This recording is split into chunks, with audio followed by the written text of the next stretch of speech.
I do have to say I really love this time of year, and I'm loving it this year perhaps more than others. There's just been such a great contrast of light and dark, and during the day there's fog lifting and fall leaves, just colors popping out, and then at night you got Christmas lights in various colors. And I was uh, we've been kind of going around the neighborhoods looking at different Christmas lights and seeing what people are doing. And I just thought it's so characteristic of how I often approach Christmas in different ways. You see, this one here is uh, just a yard filled with every possible inflatable. I think I stopped counting at about 52 inflatables in this yard, and they create a little path that you can walk through the middle.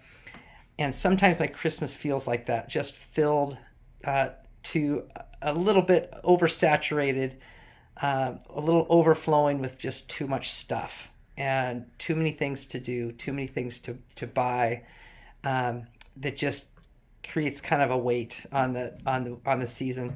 Not that this wasn't a fun experience, but but this year has been a little bit more like this. Wendy and I continued on a little bike ride, and we just went along the canal trail where they put up lights all up and down the canal, and it just creates a nice ambiance, and it's just peaceful and just gliding along.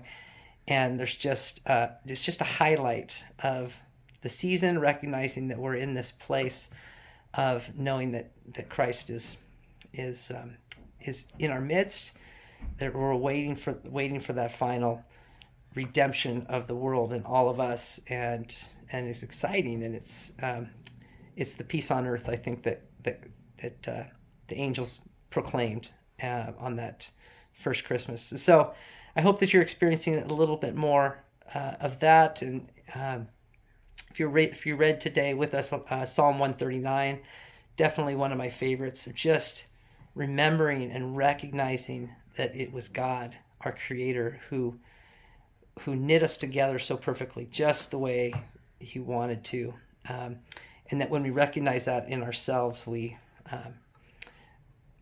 can really get in touch with that delight that we talk about so often that God has in us. That we can even have that love for ourselves because of who God is, because of the way God has created us.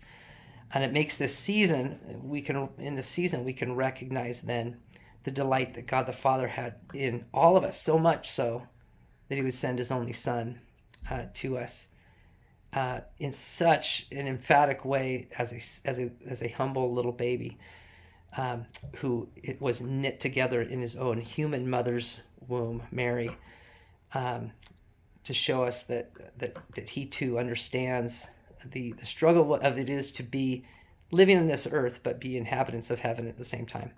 And so Christmas is a good awareness of that. I hope that you're having a wonderful holiday time, and that you're able to join us. We have a couple events coming up that you could join us for. Some of it's going to feel like chaos, some of it's going to feel just peaceful, but one of them is this weekend. On Friday from 6 to 8 there'll be a holiday skit from the kids, a movie, some crafts. Come join us for that. On Sunday after church or in between services, there'll be the craft sale, which we do every year, and those monies go directly, 100% of those proceeds go to mission. And people have been preparing and working hard to make handmade gifts all year long for this craft sale. So come and be a part of that, and support local missions as we do that together. Have a great day. We'll see you soon.